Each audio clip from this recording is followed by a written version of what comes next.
Saya mendapatkan kabar dari sahabat saya bahwa salah seorang profesor favorit saya telah berpulang di usia 87 tahun baru-baru ini di kediamannya di San Francisco. Seorang guru besar SFSU dalam bidang aplikasi psikologi di mana saya pernah menjadi muridnya. Seorang yang dihormati karena banyak karyanya diangkat di berbagai media dan hasil researchnya menjadi acuan di berbagai universitas di Amerika. Spesialisnya adalah kekuatan pikiran dan mind pattern, peta otak. Hubungan guru-murid tersebut bahkan berlanjut jauh. Setelah meninggalkan bangku kampus, komunikasi via email, telepon tidak terputus dengan saya. Saya banyak bertanya kepadanya di banyak kasus, peristiwa, dan hal-hal bisnis keseharian. Peristiwa-peristiwa sehari-hari tersebut bahkan banyak teman dekat saya menganggap saya aneh. Mengapa menelpon Profesor Stadler di negeri seberang hanya bertanya hal yang sederhana. Misalnya suatu hari saya akan melakukan pemilihan arsitek untuk sebuah proyek saya. Dia bertanya, kamu mau bangun apa? Oh ya, ingin membangun master plan untuk sebuah kafe. Lalu dia bertanya lagi, kafe tersebut kamu menarget siapa? Saya menjawab, saya menarget mereka yang profesional, bekerja keras, work hard, dan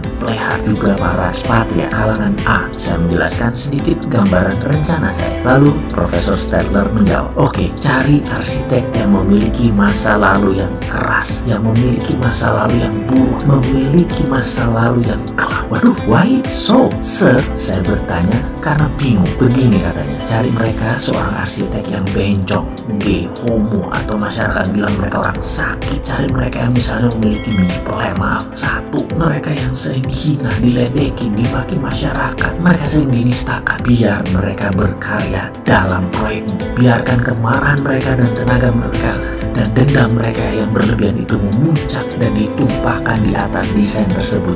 Dan lihat karya mereka, pasti unik, pasti masterpiece, penuh perasaan, penuh pembuktian. Mereka orang seperti itu bisa melihat dari banyak sudut, dari banyak kacamata. Dari kacamata wanita, dari kacamata pria, dari kacamata orang yang butuh perhatian. Mereka bisa melihat itu, percaya saya. Mereka para tamu di kafe kamu nanti adalah seorang yang well spender, orang yang memang senang belanja, orang sukses. Mereka adalah orang yang educated, berpendidikan. Mereka orang yang civilized. Ini yang mereka target dan ini klienmu, pasarmu, bukan? Profesor Stadler mencoba memastikan. Yang pasti saya jawab, yes sir, benar. Mereka akan menghargai karya desainer tersebut. Mereka akan menerima keunikan atau kejanggalan tadi sebagai sebuah karya seni yang indah. Desainer yang banyak memendam rasa marah tersebut olehmu akan dihargai karyanya, diberikan kepercayaan oleh kamu. Percaya saya, mereka akan melihat dari sisi dunia yang lain. Percaya saya, mereka merasa dihargai dan diterima. Mereka dengan karya tadi merupakan terapi bagi marah mereka, terapi bagi dendam masa lalu mereka. Dan yakinlah, kamu bisa membuat mereka tenang, tidak galau, bahkan bisa menjadi mereka kembali menjadi orang kebanyakan atau masyarakat menyebutnya normal kembali. Saya merenung lama dengan sarannya, namun saran itu saya turuti. Akhirnya saya menemukan arsitek dengan spesifikasi seperti itu. Saya memberikan dia pekerjaan master plan